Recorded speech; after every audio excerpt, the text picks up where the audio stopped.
Can I share my Yes, presentation? yes.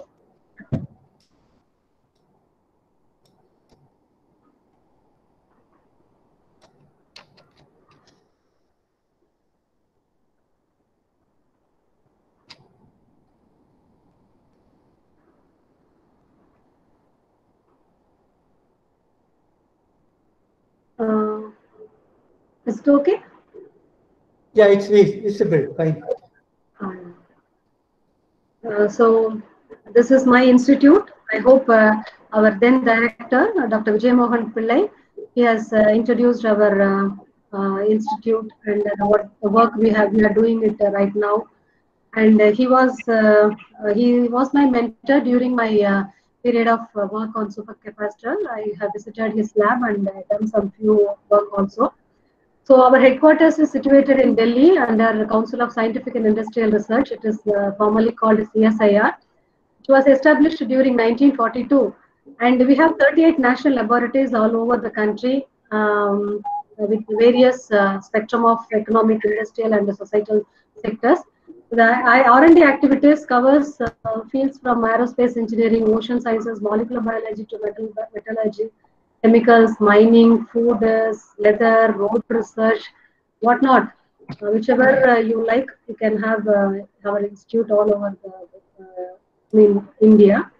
And we have your well-known CLRA Central Leather Research Institute, which is situated, our sister concern, which is situated in Chennai. And near to Coimbatore, we have our headquarters, Central Electrochemical Research Institute, Karaikuri. And we have a zonal lab at Chennai, Taramani. We have 5 units, which are all, something is blinking. Is it okay, Dr. Pampangil? Yeah, it's fine. It's fine. Okay, we have Central Electrochemical Research Institute, our branch, and along with that we have CECRI, Electronics and Electricals, and CSIO, Central Scientific and Instrumentation Organization, Environmental Research and National Metallurgical Laboratory, NML, and we have our Central Structural Engineering Research Center, SCRC, as the headquarters at Taramani branch. So, my topic today is materials for energy storage devices. Otherwise, how supercapacitors helps to store energy. So, in that, we need secure, reliable electricity supply 24 hours a day. And we also need to make more use of renewable energy sources such as solar and wind to reduce our reliance on non-renewable fossil fuels such as oil and gas. But it is not so easy to just switch over to using solar and wind for all our energy needs. This the clouds sometimes pass the sun, the wind gust fast, and sometimes it is slow. So this means that solar power and wind power are not always available when it is needed. Hence, the solution to this problem lies in energy storage. So by storing the energy generated from solar and wind power in reliable, powerful batteries, we can have a power supply that is which is available 24/7 without costing the earth. So energy storage plays an important role in balancing act and helps to create a more flexible and reliable grid system. For example, when there is more supply than demand, such as during night when low-cost power plants continue to operate, the excess electricity generation can be used to power store energy. So in that aspect, capacitors. We must be knowing about the conventional capacitors. These capacitors use static electricity, nothing but electrostatic, rather than a chemistry to store energy. Inside a capacitor, we know that there are two conducting metal plates with an insulating material called a dielectric in between them. It's a dielectric sandwich. If you prefer, it is only a dielectric. So, charging a capacitor is a bit like rubbing a balloon on your jumper to make it sticky. So, positive and negative electrical charges build up on the plates, and the separation between them, which prevents them coming into the contact, which that stores the energy. Hence, the dielectric allows a capacitor of a certain size to store more charge at a time. Kalpana, please, 1 minute. The audience, please switch off your videos, and also one of the participants is behaving some illegally. I don't know. He's wearing some banian and sitting in front of the video. Morning session also I have seen that he's following the same way. If he's like that, he will be removed from the class, next class onwards. Jagadish or something, his name. So please switch off your videos. Okay, don't switch on your video during the lecture time. Okay, if you ask any question, you please switch on the video. Otherwise, except the speaker, you please switch off all your videos. Now the another person, Safar. Who is Safar? Safar. We don't have to see all your labs. You are drinking water, and these are the things we don't have to watch. You are removed from the class right now.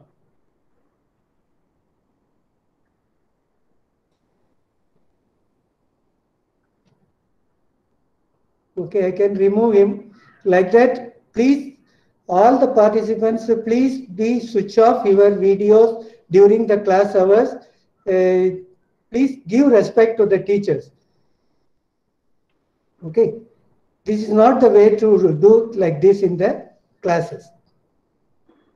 Okay, please continue, Dr. Kalpana. Yeah. So the principle behind the conventional capacitor is when a voltage is applied to the wires attached to the conducting surfaces, charges are bumped from one surface to the other, leaving one of the surfaces positively charged. We all know about it. So when the capacitor is charged, energy is stored in the dielectric material in the form of electrostatic. Okay. And the fundamental equation, what we derive from this is the capacitance is directly proportional to area of the electrode, and indirectly, I mean, the capacitance is proportional to the directly proportional to the electrode surface area, and the energy is proportional to the capacitance. So maximum power is limited by the internal resistance of the capacitor. Okay. So this is figure shows how supercapacitor charges and discharges. Okay. So the difference between conventional capacitor and supercapacitor is that ordinary capacitor in two important ways. So its plates effectively have a much bigger area, and the distance between them is make smaller because the separator between them works in a different way to a conventional dielectric. But in a supercapacitor, there is no dielectric as such. Instead, both plates are soaked in an electrolyte and separated by a very, very thin insulator, which might be made up of carbon, paper, or any plastic. So when the plates are charged up, an opposite charge from on either side of the separator, creating what is called a dielectric double layer. So this is a double layer forming during charging and discharging. So the advantage of supercapacitor is it extends battery time, it provides backup power, it culls pulse current, it allows high and low temperature operation, it minimizes space requirements, it reduces the battery size because the area is very thin. So it meets environmental standards. Okay? And the left side diagram graph shows that difference between accumulator, battery and the capacitor. The battery will take longer time to charge and a longer time to discharge, whereas the supercapacitor can be charged and discharged in even in nanoseconds. So this is the double layer form. And the property of supercapacitors varies between capacitor and the battery. So as I said, it will take longer time to charge and discharge. The operating temperature would be minus 40 to 85 degrees Celsius. And the capacitance will be of 100 microfarad even to 2 farads. Life of since electric EDFC doesn't have any no chemical reactions involved, no Faraday reactions involved. The life of a supercapacitor is more than lakh cycles. Whereas for batteries, it is 150 to 1,500 cycles. Even the weight, when you use the carbon material, it would be around 1 gram to 2 grams. Whereas for batteries, we know now generally we used to have heavy metals. Okay. And the major difference between a battery and a supercapacitor is the power density will be very high for a capacitor, and energy density will be of the order of 8 to 600, very high for a battery. And it has very high cell voltage, it has high power density. I have already explained. This rare bone plot shows that this supercapacitor bridges the gap between conventional capacitors and the batteries. So it depends upon the material used. The supercapacitor is grouped into three types. One is electric AA capacitors, pseudo capacitors, and hybrid capacitors. Carbons, activated carbons, carbon aerogels, and carbon nanotubes, single wall carbon and multi wall carbon. These are all coming under EDLC. And conducting polymers such as polypyrrole, polyaniline, polythiophene, they are all coming under pseudo capacitor. Metal oxide like ruthenium oxide, iridium oxide were used, which are giving high capacitance during high capacitance. Since they are toxic, nowadays transition metal oxide like nickel, Mn, titanium, SN, this kind of metal oxides are also used under this category. And hybrid capacitors, like we have composite, asymmetric, and battery type hybrids. We know very well that asymmetric in the sense there are positive and negative electrodes, so both will be different. And composite means it's a mixture of carbon and conducting polymers or even metal oxides. Battery type is one type of battery-like material will be acting as a cathode, and another carbon will be acting as a anode.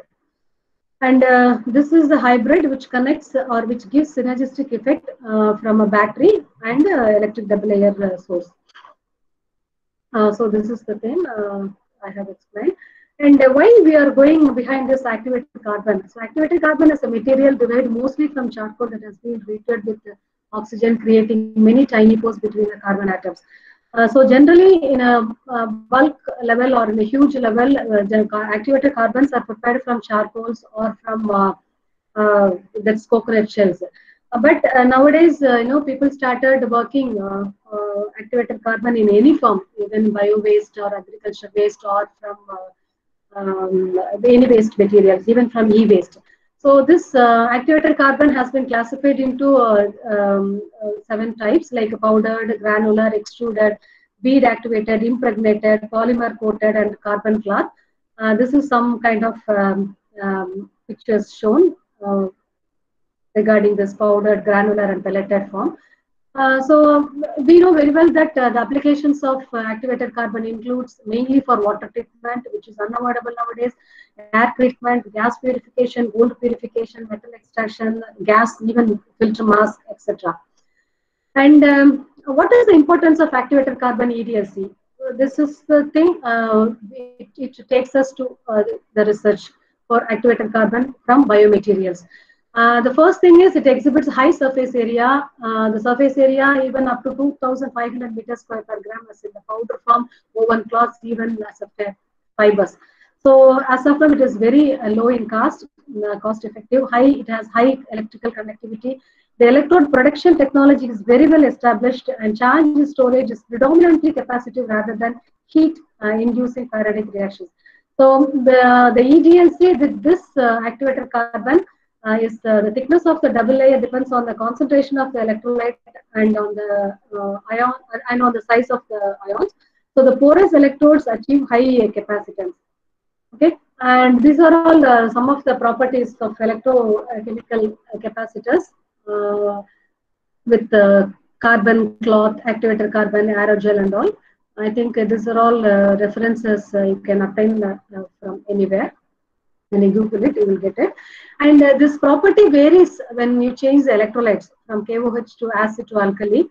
The property completely changes, and even ionic liquids capacitors are also available. So, as I told you, I just wanted to tell something about the work. Previously, I worked on that. So initially, I have started with this paper work, waste newspaper. I have prepared activated carbon out of it.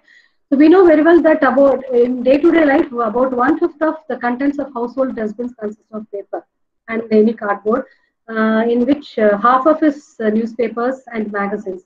So this is almost equivalent to over 4 kg of waste paper per household each one. So normally, this scenario is this household, the average person produces almost 1 ton of waste per year. So that this will be collected in a municipal landfill, and over time, the waste generates landfill gas, which contains greenhouse gases and chemical that contribute to water and the air pollution. So this landfill gas is renewable energy that can be collected and processed to provide earth-friendly energy. And hence, as I told you, it is very easy to segregate from a waste stream among this newspaper, boxboard, white newspaper, color paper, envelopes. Those days, when I was doing this, it was really a wonderful and exciting work. How come this waste newspaper gives an energy material, a waste material, giving a valuable energy source? So the advantage is that it is easy to segregate from waste stream. It is relatively homogeneous because when you sell the waste paper, English newspaper is 5 rupees per kg, and the Tamil newspaper is somewhat 3 rupees per kg. It is because of we may say that the texture and quality. Yes, of course, it matters too. The Tamil newspaper sometimes, it is very porous. You could see practically in the water spills on it, it easily absorbs. That shows the absorbability. And even the English newspaper, a silky and a soft touch one, will not absorb much. It shows the porosity and nature of the paper. So it requires minimum processing to be converted into densified form of energy. When it is heated, the value is fairly high, and when it is densified, it has excellent storage characteristics. I have given some values of gross calorific value, and it is almost 7,540 for a newspaper. So the aim of the work is to provide a waste to valuable energy system. So we have used the newspaper, and the method is as simple as possible. You can get this preparation techniques from the paper. I think this has been published in Power Sources during 2006 or 7 maybe. So this is very easy. The newspaper is cut into small pieces. We have added KOH for KOH and soaked into 4 days, and we have paralyzed at 600 degrees Celsius and hydrogen atmosphere. We washed up to the pH is 7 and drying at 110 degrees Celsius, and we will get a pure activated carbon. So this is how we prepare our electrode. We will cut into one by one, 1 centimeter by 1 centimeter geometrical area, and we sandwich the separator between anode and the cathode. So we have taken this activated carbon from waste newspaper as a anode and cathode material, and a binder, a current collector is a non-corrosive stainless steel 314, and a separate polypropylene separator, and we have used 0.1 molar of sulfuric acid as an electrolyte. So this is the lab scale technique, how we prepared a supercapacitor as a device. And then, there are many conductive diagnostic devices to characterize physically and electrochemically. So this is a well-known conducting measurement. We have used a workstation, and then we can find out the solution resistance, bulk capacitance, electrode capacitance, bulk resistance from this Nyquist plot, and the conductivity can be obtained from this equation. So this is the formula we have involved in this work. So as I told you, these are the physical characterizations and the electrochemical characterizations we have used.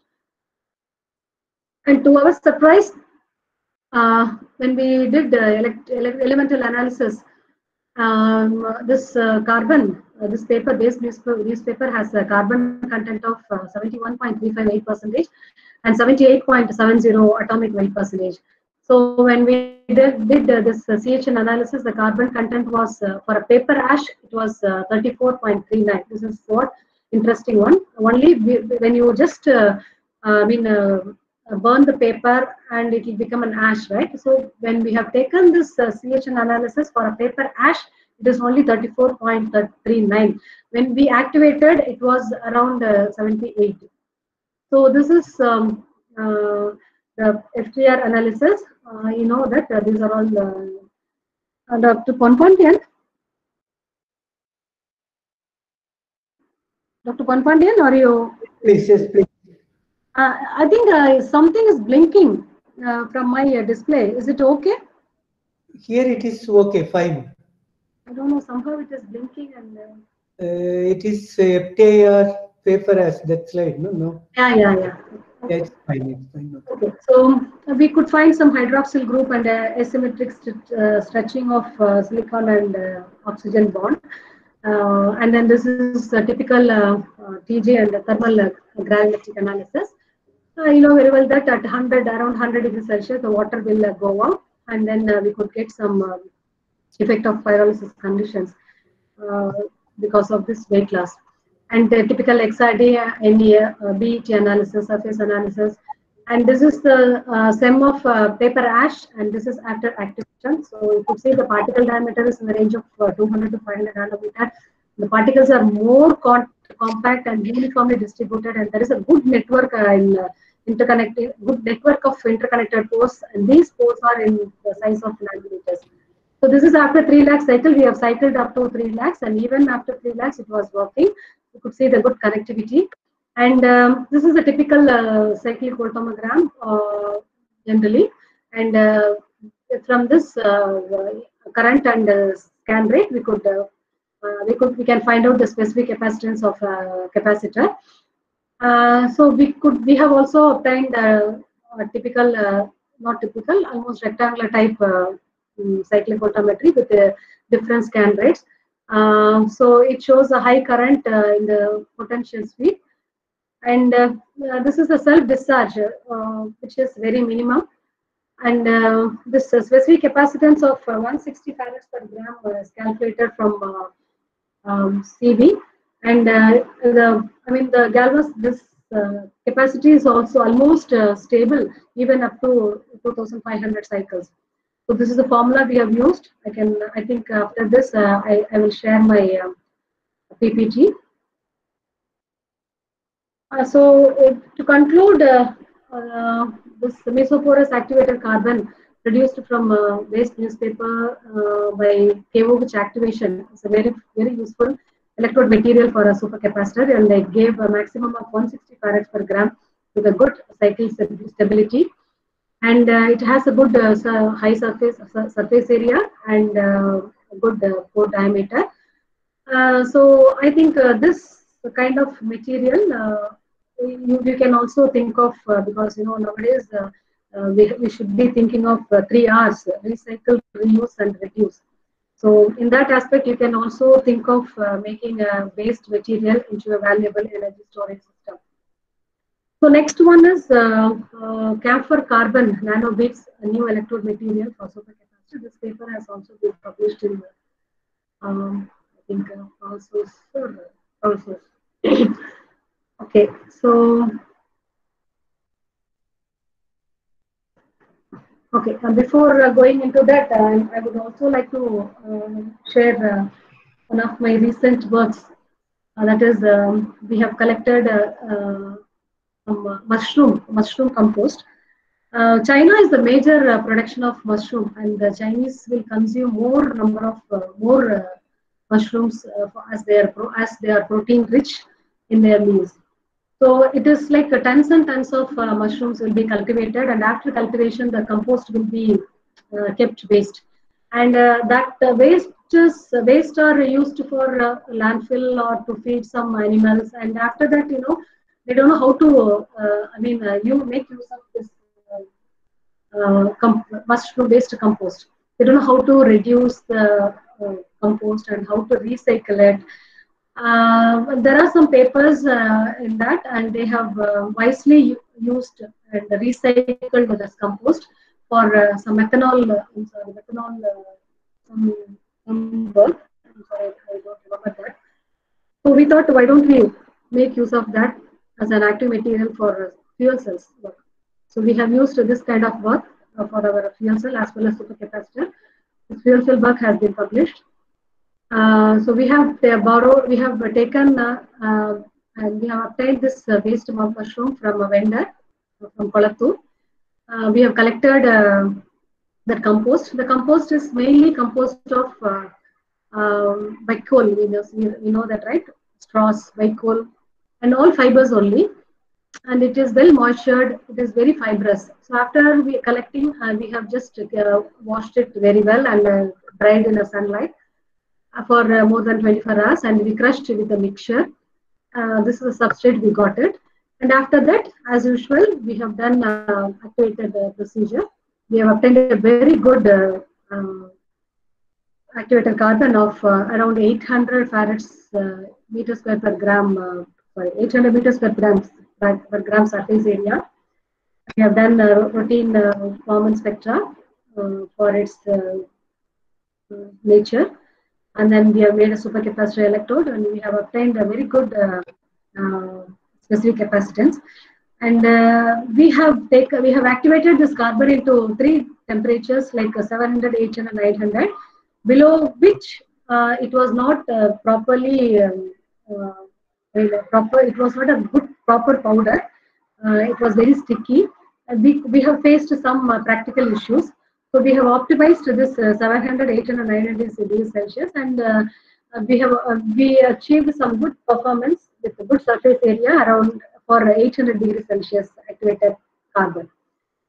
Uh, so, um so this activated carbon can be prepared from many natural resources like bamboo, rice hull, coconut shell, woods, plant shell, and camphor. Even your Bhader University, Dr. Kalaiselvan has numerous work on activated carbon from water hyacinth, tamarind shell, whatnot. Almost he has done. He has covered all the materials. Because the usual properties, as I told, it has high surface area. Um, it works very well with the non-aqueous electrolyte. It has excellent step cyclability, and even with good specific capacitance. So camphor is a very good molecular. It has naturally it has a good molecular structure. So this is the structure of camphor. This idea came to my mind when I went for a temple. So I could see the curvary was full of black, and every time they are very struggling to clean it up. So I thought, why don't we make use of that, carbon to active material for a capacitor. So that is how the idea came. And the preparation techniques is as easy as I've explained, like mixed carbon. So, and this is the same way we have prepared electrode for a capacitor. And we have used 0.1 molar sulfuric acid as electrolyte. So these are all some physical electrochemical properties. And same thing, that gravimetric analysis. So from DSC also we have done. So you could see that 658 degrees Celsius, the P corresponds to the evaluation of hydrogen from the material. So I think this carbon nano beads, I will show you why I'm telling it's a beads. So it has a good thermal stability. So this is the X-ray spectrum. From Scherer formula, we found grain sizes about 600 nanometer. And this is the thing, SEM analysis. So this SEM right side, this shows these materials are very regular in shape, and there are good network in porosity. And this is the beads I mentioned. So it typically a bead kind of a thing. And this is of 40 nanometer size. So this camphor has a high carbon content of 92.81 percentage elemental composition, and this even the carbon hydrogen molar ratio is around 4.2. So the bed surface area analysis shows 79.6, around 80 meters square per gram. But even then, since it has a good network, it is good connectivity. This carbon carbon nanobeads from this camphor has given maximum capacitance. I'll show you that. So this is the FTA spectrum. Not much to tell. And this is a typical Nyquist plot. So in this, you can see the solution resistance is very minimum, around 1.2 ohms, and this even the double layer capacitance is around 26 millifarad per gram. This is the specific capacitance, cyclic voltammogram. And we have obtained a 14 farads per gram at 200 millivolt per second scan rate. So I think, and the energy density is around 1.37 whatever per kg, as the potential window is very wide from 1. Minus 1.8 to plus 1.8. And the power density is also increased around 568 whatever per kg, which is higher than the reported value. And this is a typical charge discharge cycle. And we have run this at 1 milliamp per centimeter square current density. The coulombic efficiency is a bit high. I mean the moderate. It is 85 percentage, and it has good stability. We have cycled up to 1 lakh, and during that we could obtain a minimum IR drop in that. So this is the conclusion. And yeah, this is also another interesting work. One of my MSc students, she has done that. It is also, I'm discussing and I'm sharing all the activated carbon part of work only alone. Doesn't mean that I have not worked beyond it. I've also worked, but for this session, I have taken only activated carbon, because even in classes in the afternoon, in the afternoon taking class for the students is very difficult because they may sleep. And virtually I'm taking class. I don't know whether you are listening or you're keeping your video audio mute and you've gone somewhere or to sleep. To make you interesting, so I'm sharing all this activated carbon work so that you will also get some idea. So we have taken, this is actually a person from Singapore. He has contacted me that I have earlier published a paper on this. Based on that, they contacted me whether they are taking vitamin oils from the orange peel. They will be collecting orange peels from the juice shops, and when you crush, you will get a itchy, irritating oil. No, that is very much useful. It's a vitamin oil. It seems they are scaling up, and they are collecting in a very high, very large level. They run a factory out of it, and after taking vitamin oil, they don't know what to do with that compost. I said, I'm very much available. I can make it into a carbon. So he contacted me and he asked me to work out of it. The interesting part is, see, we are thinking that eating an orange is good for health, but after eating, we are throwing. The thing is, after the peel off, even Dr. Ponpande used to tease me during my PhD time that I will be considered. Dr. Ponpande, remember that I will be running a factory out of orange peel. So in that way, what your words come true, that still I'm working on the peels of fruits. So this orange peel, not it's unimaginary that this peels gives. If suppose if you are taking 1 kg of peels, it gives hardly 10 gram, less than 10 grams of the powder. So even in that oranges, there are many varieties, like starting from Australian orange to Kamala orange and normal Sathupuri and many things.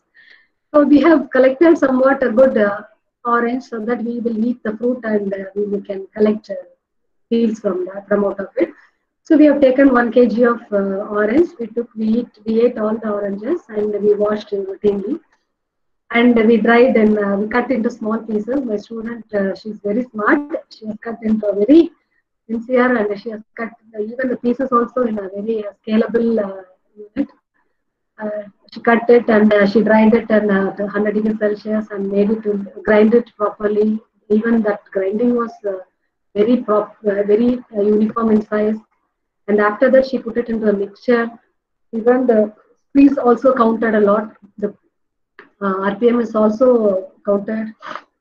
Then after that, we have impregnated with KOH, pyros, and we washed with acid wash, and then finally we got activated carbon. So this is the usual peak. Don't think that whatever you burn, whatever you take material will burn will give you carbon. It's not easy. Just because I'm sharing all kind of peels and carbon material. You can take it as a challenge, and it will be quite interesting. There are more things to go around. So this is a typical carbon peak we have tried, and this is the SEM image. So we have observed the surface morphology is very uniform.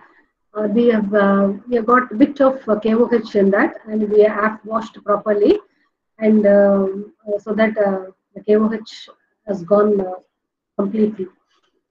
This is the CV of activated carbon from orange peel. So it was, and we have done with the various scan rates. This is a typical behavior.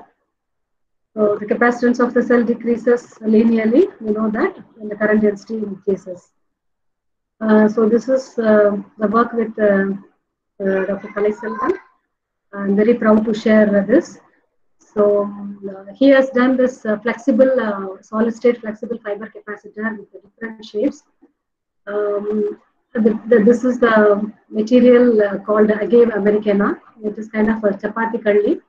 So he has derived activated carbon out of it, and they performed the device of a supercapacitor. So see, as I told you, it is quite interesting.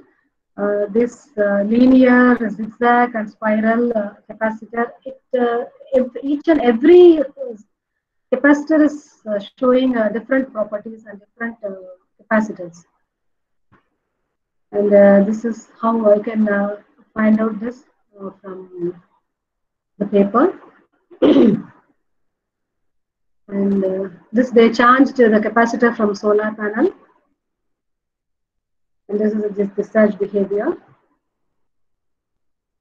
So next part is on the metal oxides. We know very well that SnO2 is a very good electrode material for even a battery as well as supercapacitor. So we have added cobalt into it, and a small addition of cobalt, how it improves the electrochemical activity of SnO2. So I will skip all these things. So, Dr. Ponpandian, how much? Hello? Dr. Ponpandian?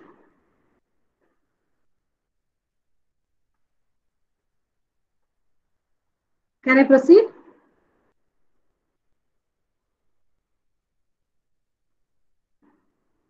Okay, anyway. So Madam, you can proceed, madam.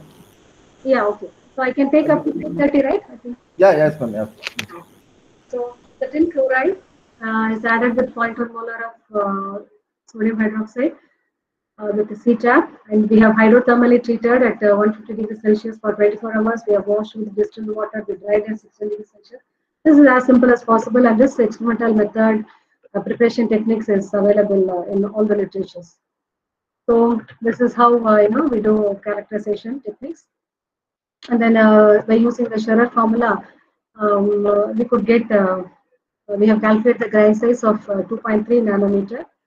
And then this is the beautiful morphology of SnO2.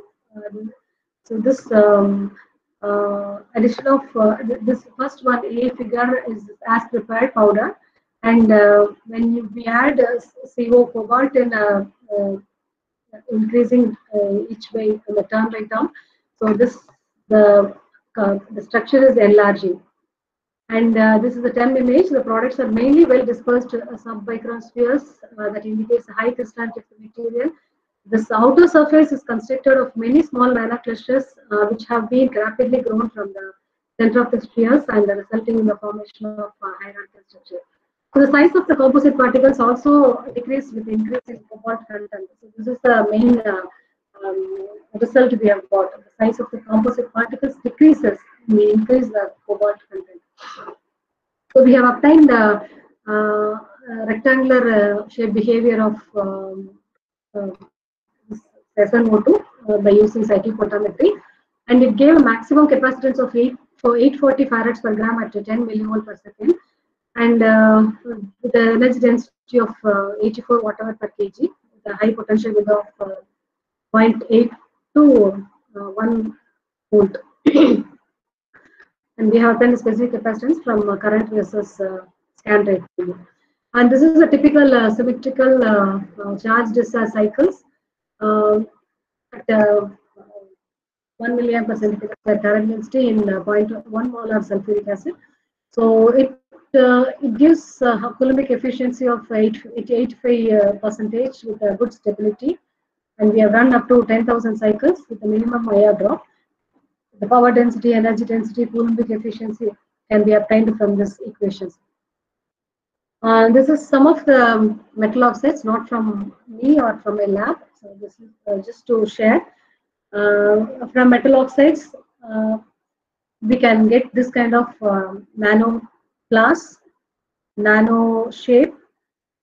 You can play with the preparation technique also. You can see that fiber, flour, and then crystal type materials, metal oxides. And this is the nano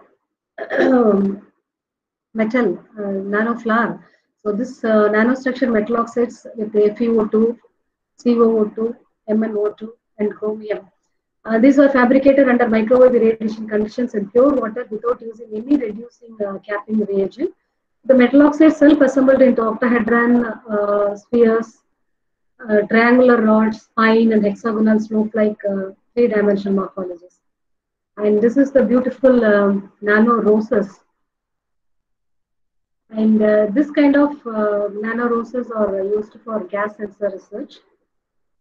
And then the last part is new low-cost, high-power polyanicidine co-metallic acid activated carbon electrode for supercapacitor. So I think I've in the earlier at the start of my speech, I was telling supercapacitors are grouped into three types based on the materials we have used. One is activated carbon, another is metal oxide, and another one is conducting polymers. Among the conducting polymers, polyaniline, polypyrrole, polythiophene, polythiophene are used as activating material for supercapacitors. So the polymers are molecules which consist of a long repeating chain of smaller units called monomers. The copolymer is polymer derived from two different monomer species. So copolymerization refers to methods used to synthesize a copolymer. So this is the types of copolymers: homopolymers, alternative copolymers, random copolymers, and blot copolymers. So this is about the conducting polymers. The backbone of the pi bonds in the backbone of the conducting polymers means conducts the electricity. So and then this is the conducting polymers for supercapacitor. These are advantages and the principle. So polyaniline and its derivatives have distinct advantages as the chemically flexible NH group in the polymer backbone will not take part in the protonation and deprotonation, but it contributes pi bond formation, thus ensuring good environmental stability. So this is the this has a high redox and capacitive current. It is very easy to prepare. They are all cost effective and good reversibility. And they are electrically conductive also. So this is the advantage of electrochemical copolymerization. It is very easy to control the thickness of the deposit. No catalyst is involved, and the doping of the polymer with the desired ions can be achieved simultaneously by changing the nature of the counterions in the solution. It is an easy way of preparing new class of polymers to tailor-made specifically desired property. So the electrochemical copolymerization techniques is widely used in conducting polymers for better electrochemical response. Sorry. Okay, so sorry.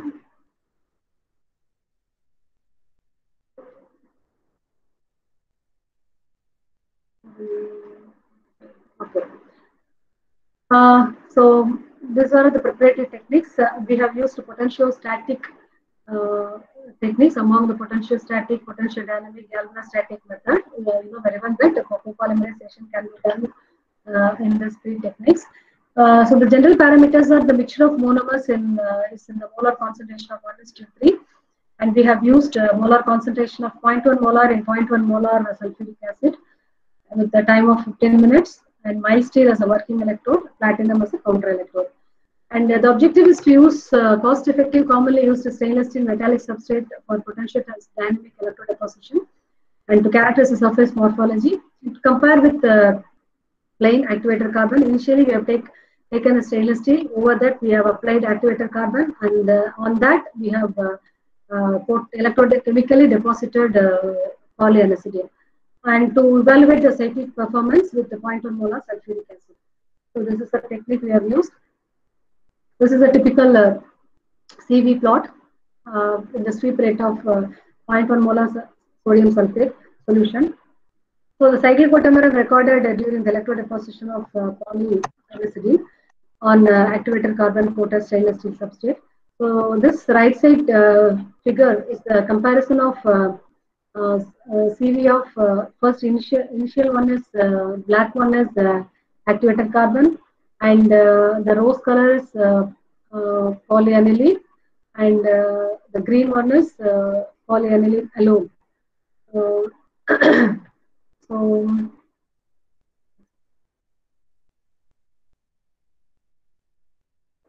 okay, so this peak, in this during electrode deposition, we have obtained this redox peak.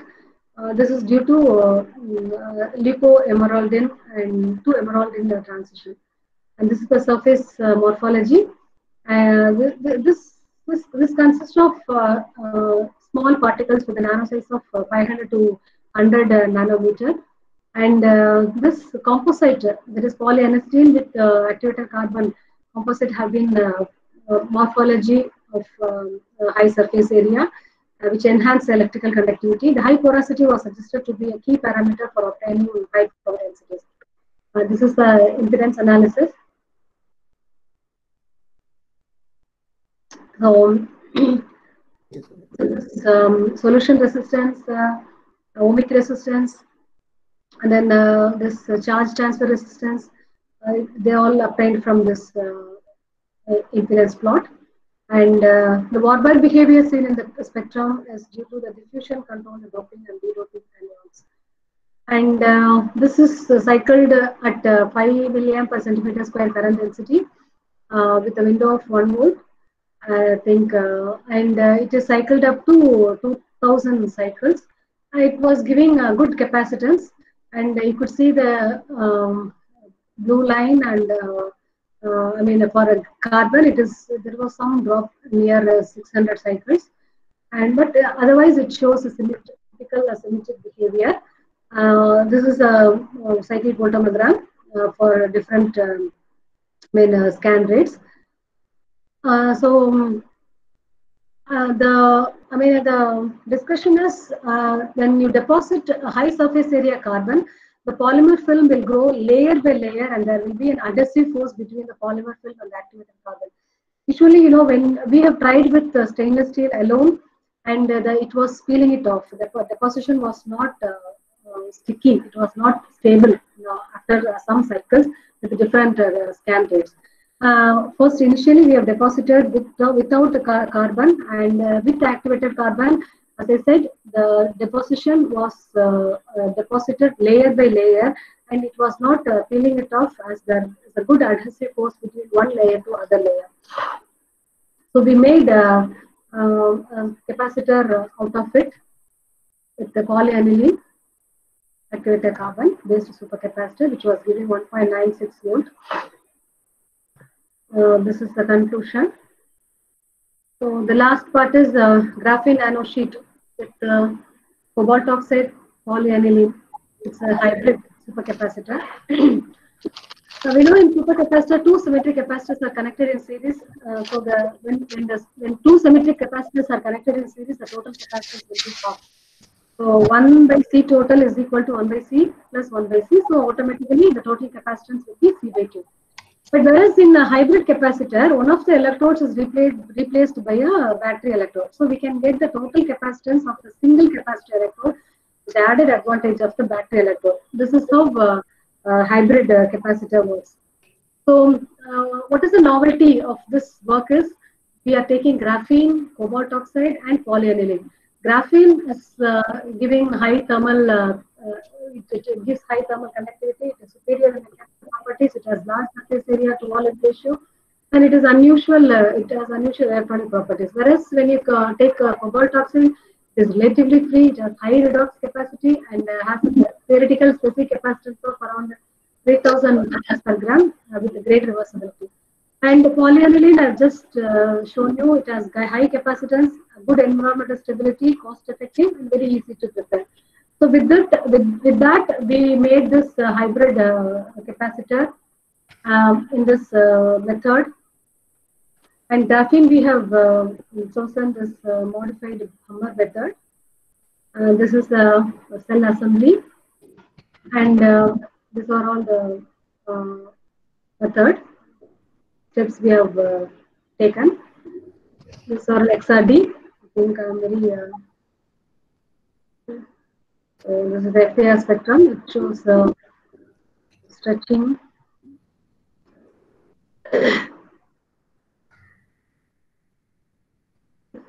Stretching and bending characteristics, and this is the TV with the working electrode of cobalt oxide, counter electrode PT.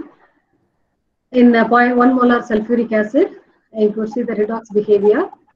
And then this is the left side graph. It shows this red color is only with the cobalt oxide, and blue color is cobalt oxide with the surfactant, and the pink color is cobalt oxide with graphene. The green one is the composite, the hybrid. That is cobalt oxide, graphene with polyaniline. And we have, for this, we obtained maximum capacitance, and the maximum capacitance is 1250 farads per gram for the hybrid material. And this is the SEM picture and TEM picture of single pani, graphene oxide, and the composite. And this charge research cycle is typically showing the battery cum capacitor behavior, and it gives specific capacitance, stable specific capacitance of specific capacitance around 1250 farads per gram at 45 milliamp per centimeter square. Sorry, 4 milliamp per centimeter square. So these results imply that this cobalt oxide, the graphene and pani composite can be a potential candidate for supercapacitor. So with that, with this, I would like to thank again my senior, Dr. Kalpana, for giving me this opportunity to share my